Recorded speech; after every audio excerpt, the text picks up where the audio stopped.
What is going on, everybody? It is Frank the Tank, and welcome back to PBA Pro Bowling 2023. So, last time we were here, we were in the Tournament of Champions, and I lost in the step ladder. I think I was like the second seed, and I lost to Simonson, who has been a pain in my side from the very beginning of this series. So, now we're back with it, and we are on the PBA playoffs. So, this is going to be interesting because I assume they're going to do this in the form of a bracket. Not like all the other ones where it's like you play, I think, 3 games, and then you have to make the top 8, and if you do, you go to match play, and I think you play 3 more games, and then, however, depending on how you do in the match play,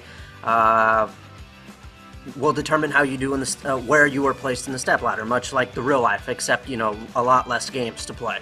So, I haven't seen this yet. I don't know what to expect, but we're in the round of 16 of the PBA playoffs, so let's see it.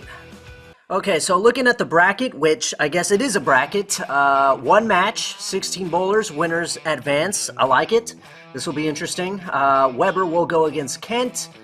Rash will face Troop. Bill O'Neill will go up against Simo. Oscar Palermo will take on EJ Tackett. Tommy Jones will go up against Chris Prather. Chris Barnes will take on Belmonte. And I am taking on the great Norm Duke. That's going to be fun. Dom Barrett will take on Jacob Buttruff, and that is how the step ladder has been laid. The bracket has been laid out. So, I feel very unprepared going into this one because I haven't played since that Tournament Champions loss, which was like several weeks already, I think. Feels like several weeks, but it probably hasn't been. Alright, well, the last time I stepped into this, it just clicked. So I assume that's what's going to happen here. And I don't remember how to use this Optimus, but I guess we just got to wing it.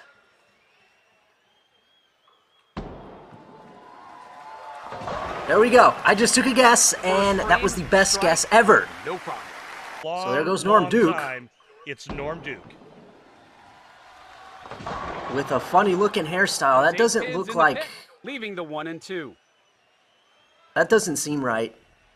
But whatever. I get, you know, obviously when you don't have a whole lot up here, it's kind of hard to put that into a game, I guess. But he's using a dark code, and he's using the pitch black, which I find to be a little bit strange because he's that type of guy that uses his strike ball as a spare ball. But I do remember in his very last event, the USBC Masters, he did still use a strike ball, but not the same strike ball. Like, he was using a gem, and then he used a Rubicon to pick up his spares. Kind of strange.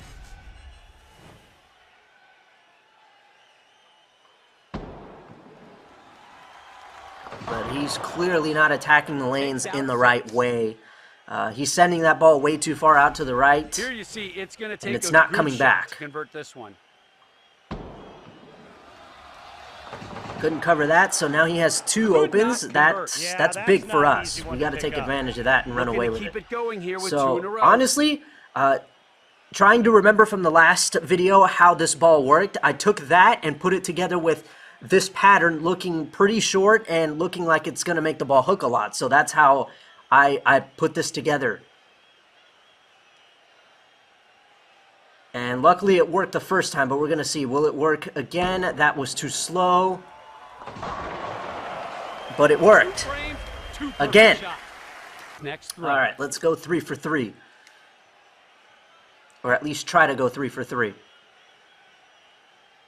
I think I was right about there. That's too slow, and I was lucky not to have split. I saw about 2 splits being broken up right there. Not where you want to be. Right.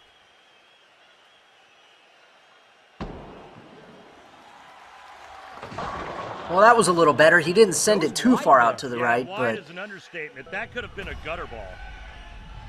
He just doesn't have the rev rate to get that ball back around the corner. He usually plays straighter angles, so it's kind of odd to see him that far left.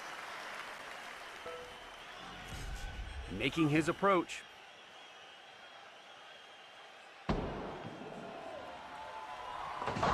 Ouch. That's one of the downsides of having a low rev rate. Lazy. Or like a lot of speed and low rev rate too. A perfect example of this would be Stephanie Johnson. I've seen her bowl like in person. She actually has a lot of power. It doesn't look like it in videos, but if you actually see her in person, holy smokes. Not only does she look kind of tall, but she's got power. She can launch that ball out there at like 19, 20 miles per hour. And she doesn't have a high rev rate, so you can bet that she's playing straighter angles. That's a little much, but it worked very nicely. Alright, so it'll be interesting to see how long I can keep this path going before it starts to go away, and I will have to make moves. Knocks him down for 2 in a row.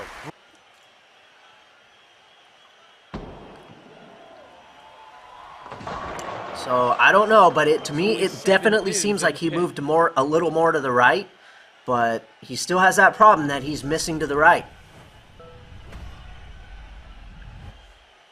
It is so weird to see him using a urethane ball as a spare. He is just falling apart right in front of us. Yeah, Rob, I feel bad because, you know, Norm Duke is definitely one of my favorites. Unfortunately, not only as a bowler, but just as a person in general. Takes out 9. Such a good guy. It's a shame that we don't see him on the tour anymore.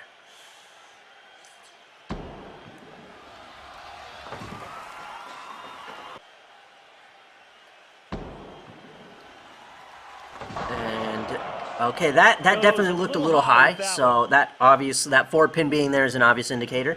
So I take it that we're definitely going to have to start making the move to the left just a little bit. And that's actually a kind of a good question for you guys that I want you guys to answer.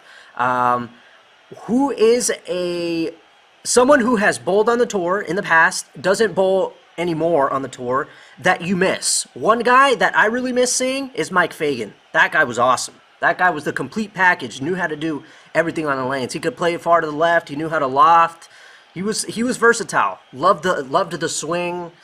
Incredible bowler. It's a shame that I think 2015 was the last time we saw him, and we haven't seen him since.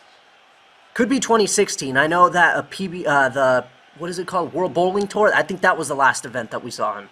Definitely miss seeing him on the tour. And of course, Norm Duke being another one.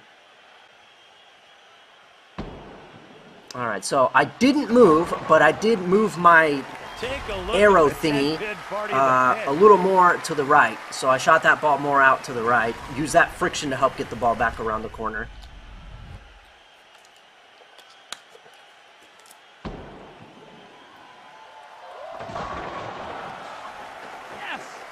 That was fortunate. Got a decent little break there to get that light hit.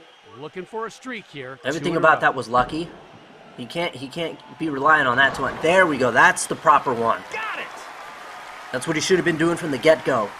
Trying for the But he's double just now. giving it to us, and we have a 38-pin lead. But I cannot let up because that 38-pin lead can disappear oh so quickly, and it could fall back into his court without a shadow of a doubt. 10-pin. Thought they were all going in the pit. Alright, so there we go. See, I was here, but now I'm moving a little more this way. Hopefully there's enough friction to help get this ball back, and hopefully I don't have to worry about the ball, like, burning out when hitting the dry. So, yeah, that one unfortunately went high. I guess the ball didn't really burn out there. But nothing to worry about right now. We still have a pretty good lead. Trying to stay dialed in here with 3 straight strikes. Meanwhile, Norm has got a double.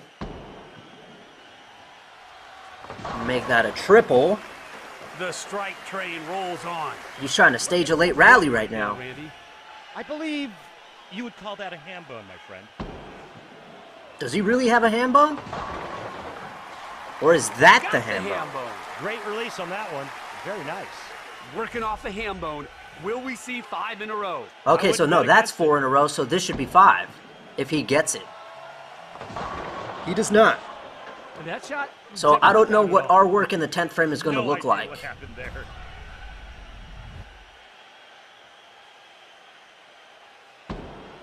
Alright, so I think... Oh, that's a nice conversion. I think we just need some high count. And I think we're good. So I definitely don't want to split. Remember what happened that last time? I think I went up against Tackett, and I left the Greek Church, and I think I only got one pin, and I won by one. Definitely don't want to do that again. When you think that you're just plain and sailing, and then you almost screw it up, whew, don't celebrate too early. Alright, so I tried to get a little quicker with the speed, but that wasn't quick enough. Into the pit. He comes through. But I won. It's all good. Sorry, Norm. Hate to have done that to you.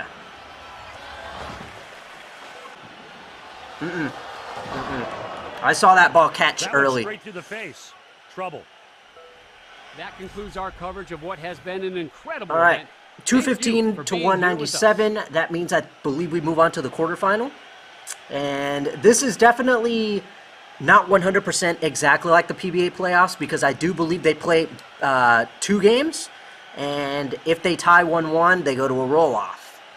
Yeah, I guess for this it's just 1 match, and then you're through. So I guess they followed the format that they used in the, I want to believe, the 2020 PBA playoffs, where it was just 1 game and then you advance. So, okay. So, for the quarterfinal round, it'll be Buttroff and Kent going at it, while I will have to take on Kyle Troop. Already, they're giving me the big one because we all know how hard it is to beat Troop. I don't know that I've beaten him in this game already or not, but he's definitely one of those ones that are very much overpowered in this game. So I'm scared that this could be the game where he hits me with like something with 280 or higher. Meanwhile, Belmonte and Simonson, that's a powerhouse of a game right there. And then Prather and Osku Palermo are going to go at it, so let's see what we can do against Troop. We're going to have to go hard on this one. Alright, so here we go. I don't remember fully what I did, even though that match was only like a couple minutes ago. But just going to have to guess it, I guess. How about that? So far, so good. I don't know about that rotation. That looked like a lot of side rotation. Didn't really like that all that much, but it worked out. The question is, can I continue to do that? He likes to go a lot straighter at times. See what I mean? I feel like that one strike just summarizes what's going to happen throughout this entire thing. I feel like I've already lost. Get the train rolling here with 2 strikes in a row. Oh, man. Back-to-back open.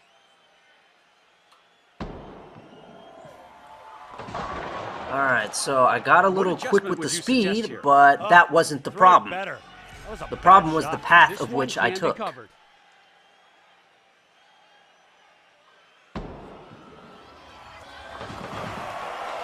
Okay, I'm going to move a little left, maybe because based off of where the ball entered through the pins, clearly I got it all wrong there with the path.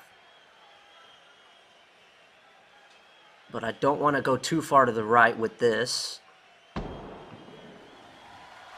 And I still don't have it right. Takes out 9. And I'm just costing myself already. Okay, so already I'm falling behind. And Troop is just working off 3 strikes in a row.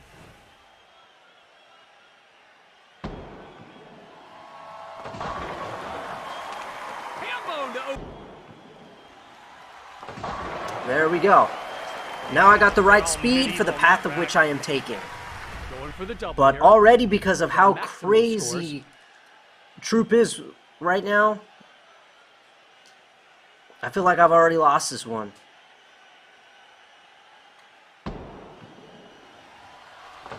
Okay, that was a terrible release. You could tell that ball, the way that ball was rotating. Already with the ham bone, looking for 5 now. I don't think this guy's ever going to miss. Extends to 6 here, looking for 6 straight strikes. Oh, for God's sake, just miss! There's another. Oh, that was kind of a high one. I got lucky there. Rolls on. Trying to keep this strike streak alive, going for the ham bone.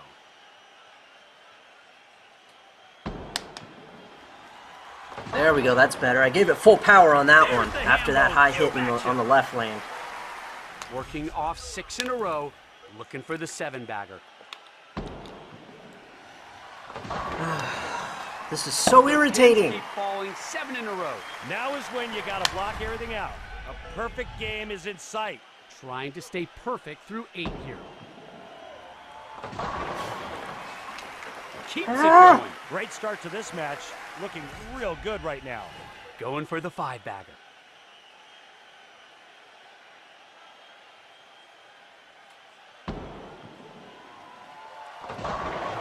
All I can do is just try to keep up and hope to God he misses. This is just filthy. Going for the 6-pack here. Our graphic here shows the potential max scores. No, that's bad. I think it's safe to say that this one's over. Right through the heart. Unless Kyle somehow, by some miracle, misses. Here.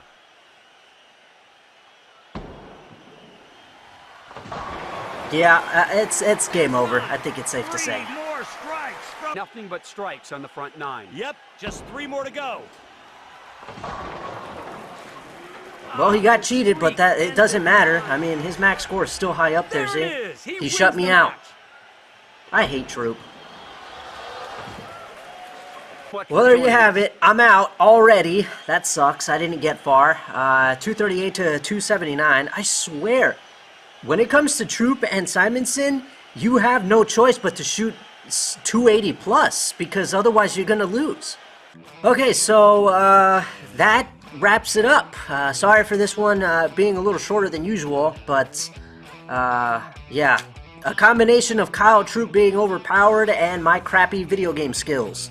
Yeah, I didn't get far in the competition. That really sucks. But that's it, and that was year 1, according to this thing.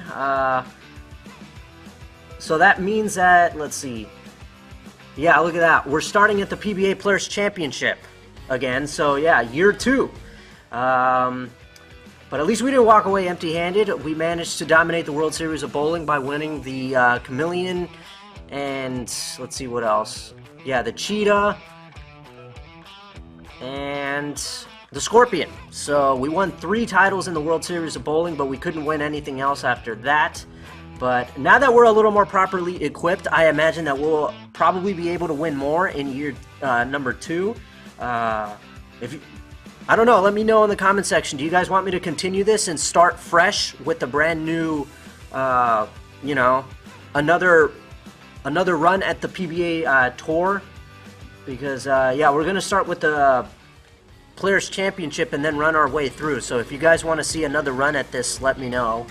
If not, then I guess it ends right here. So, yeah, that was